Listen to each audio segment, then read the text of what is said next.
Et bonjour tout le monde, alors bienvenue dans cette nouvelle vidéo. Alors aujourd'hui, vidéo de présentation d'un top 3 des outils que j'ai toujours sur moi. À savoir que tout ce que je vous montre, les liens, vous pouvez les retrouver en description si ça vous intéresse. Alors on commence ce top par une petite lampe de poche de la marque Brennenstuhl. Alors c'est une lampe de poche qui coûte pareil, ça doit être entre 25 et 26 euros je crois. De souvenir, j'ai dû la payer 25 euros. Ça fait un petit moment que je l'ai. Alors cette lampe, c'est une lampe qui est hyper compacte. Elle doit faire à peu près une quinzaine de centimètres en longueur. En largeur, elle doit faire peut-être 4 centimètres. Sur cette lampe, vous avez un aimant à l'extrémité, donc ça vous permet, si vous voulez travailler sans avoir à la tenir et puis la coller sur une surface métallique, vous éclairez. Vous avez également un clip ceinture. Vous avez aussi, alors à l'autre extrémité, ça doit être une grille d'aération, je pense. Une grille de ventilation, je sais pas ce que c'est. Vous avez un bouton on, pour l'allumer.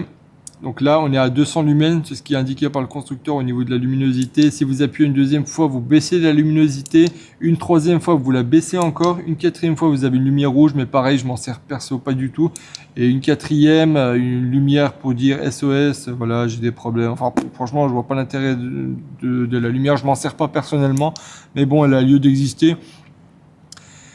En autonomie, par le constructeur, je crois qu'ils disent qu'en basse luminosité, ils doivent être à 12 heures d'autonomie, donc ce qui est pas mal du tout avec une seule recharge. La recharge qui s'effectue ici en micro USB. Il faut savoir qu'ici, vous aviez une petite bandoulière en caoutchouc pour venir en fait fermer l'opercule de la recharge en micro USB pour la protéger notamment des poussières, mais pareil dans la poche avec le temps ça s'est effrité, ça s'est barré.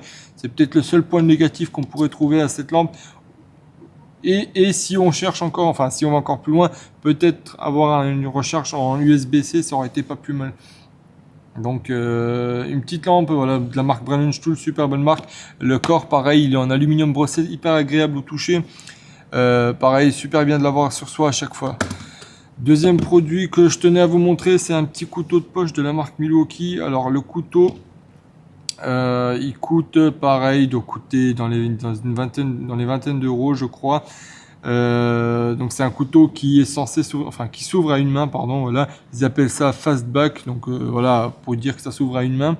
Et en fait, vous avez la possibilité en appuyant sur le bouton qui est là, le bouton noir, et en faisant une rotation du poignet. Alors je vais essayer de le faire hors caméra pour pas abîmer la caméra. Donc voilà, de pouvoir ouvrir la lame à une seule main, donc une lame plutôt aiguisée avec la tête en pointe. Donc tout ce qui est le plus simple, clip ceinture à l'arrière, pareil, super couteau qui tient hyper bien en poche, qui dérange pas. Rien à redire de plus sur ce couteau, mais c'est un couteau plutôt sympa, je trouve. Enfin, moi j'aime bien l'avoir sur moi à chaque fois. Ensuite, troisième produit, c'est une petite pince Knipex. Alors là, c'est une 150 mm, mais vous avez la possibilité, si vous le voulez, d'acheter encore une plus petite qui est une 125. Je sais pas s'il la font en 100 mm, mais je vous mettrai tous les liens en description.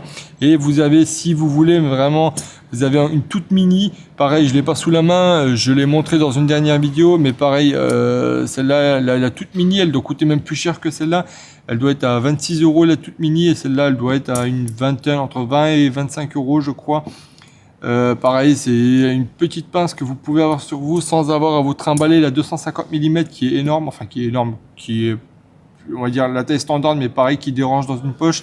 Et c'est une pince que je trouve qui est utile à avoir sur soi à chaque fois. Donc si ce top 3 vous a plu, n'hésitez pas à liker, à partager la vidéo. Et on se retrouve pour une prochaine vidéo. Allez, au revoir tout le monde.